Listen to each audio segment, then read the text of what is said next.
I came to Sundance 30 years ago for the Playwrights Lab. I cut my teeth here. I really found my voice in championing writers to find their voice in the play. I came every year for a number of years and got a chance to meet Bob Redford. I remember years later I came back to the mountain. I was preparing to do a film called Fresh. I'd had to be really ripped for that movie. And I requested something. I said, I need a Stairmaster. And everyone looked at me cross-eyed and they said, oh, well, the only Stairmaster here in Sundance is at Bob's house. The next day I got a call from Robert Redford saying, hey, Giancarlo, I hear you're training for a movie. We're really happy you're here.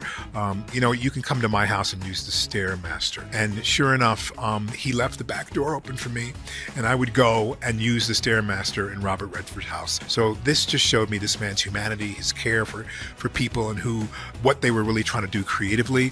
Cut forward 2 or 3 or 4 years later, I was invited back once again, and I declined because we were expecting a baby, my first child. And I got a phone call from, hey, hello, this is Bob. Bob who? It's Redford. I said, okay, how you doing? He said, look, you have to come. I said, the baby's not even born yet. He said, you got to come. Whenever the baby comes, you come with the baby.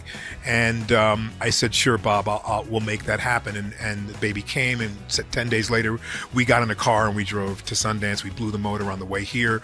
I called all of the team, and Bob said, hey, we're going to send a flatbed to pick you up. So my wife and I and our first child, 10 days old, got on a flatbed and we drove into Sundance. And he said, I'll take care of you. Well, he sure did. We had a really wonderful accommodation. After we had arrived about 3 in the morning, I woke up and the baby woke me up, and I went outside and took the baby, and I was sitting on a bench, and who comes running by?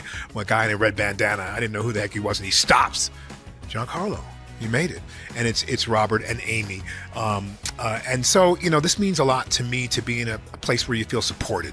Really, the support that we feel from the Sundance Film Festival, the heart and soul is the voices of those who make it, those writers who are looking for an outlet for their work, those producers who have not been paid not a penny to make the film, and all those actors who put their blood, sweat, and tears into a story that they really believe in.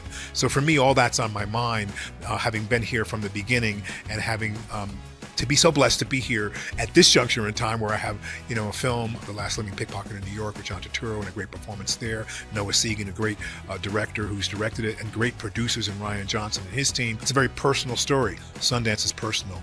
And here we are at the last Sundance Film Festival, moving into a new place in Boulder. Couldn't be a better place for our movie to be premiering.